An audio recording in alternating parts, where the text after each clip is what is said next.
Tel Aviv mengalami kehancuran besar-besaran setelah gelombang serangan rudal Iran menghantam pusat-pusat vital militer dan infrastruktur. Dalam pernyataan nasional yang disiarkan langsung, Perdana Menteri Israel akhirnya menyatakan menyerah. Serangan Iran yang dimulai beberapa hari lalu telah menghancurkan lebih dari separuh wilayah Israel, termasuk instalasi pertahanan udara, markas militer, dan fasilitas penting lainnya. Warga sipil dievakuasi besar-besaran ke wilayah selatan, sementara pemerintah Israel terpaksa memindahkan pusat kendali ke lokasi bawah tanah yang tersisa.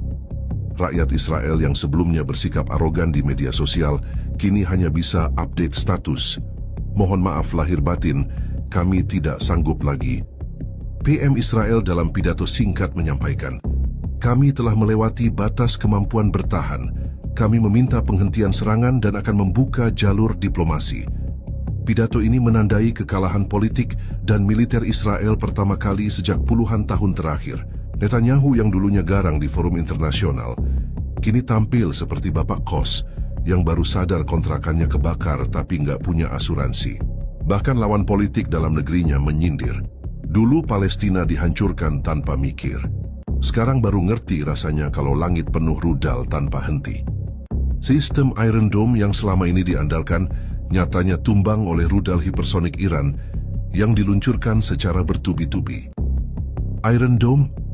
Itu kayak payung robek dipakai buat nerjang badai bom, ujar salah satu pengamat militer sambil ngopi dan ngakak di Twitter. Hingga berita ini ditulis, lebih dari 4 juta warga Israel telah kehilangan tempat tinggal dengan korban jiwa yang terus bertambah. Rumah sakit tak mampu lagi menampung pasien dan listrik padam di sebagian besar wilayah tengah dan utara. Upaya diplomasi untuk meredam konflik menemui jalan buntu. Iran secara tegas menolak ajakan Israel untuk melakukan gencatan senjata dengan alasan yang mengakar kuat pada sejarah panjang konflik Palestina.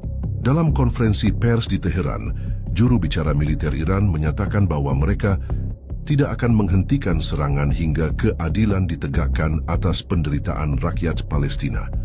Serangan ke Israel dianggap sebagai balasan atas agresi puluhan tahun yang dilakukan tanpa pertanggungjawaban hukum internasional.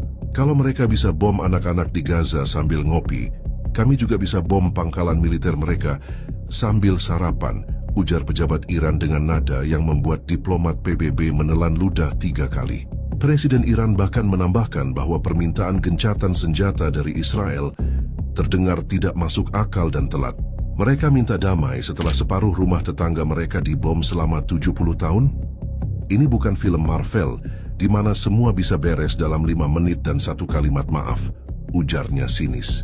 Negara-negara barat mulai memberikan tekanan diplomatik kepada Teheran, namun tidak digubris.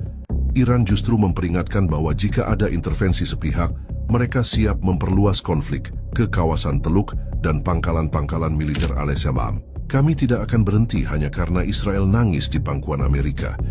Mereka boleh drama, tapi kami punya skripnya, kata seorang jenderal Iran sambil memamerkan peta target rudal berikutnya. Di media sosial, tagar Mondono Ceasefire for Zionist sempat trending selama 36 jam. Warganet di Timur Tengah bahkan menyindir Israel yang baru merasakan sedikit dari apa yang biasa diterima Palestina setiap minggu.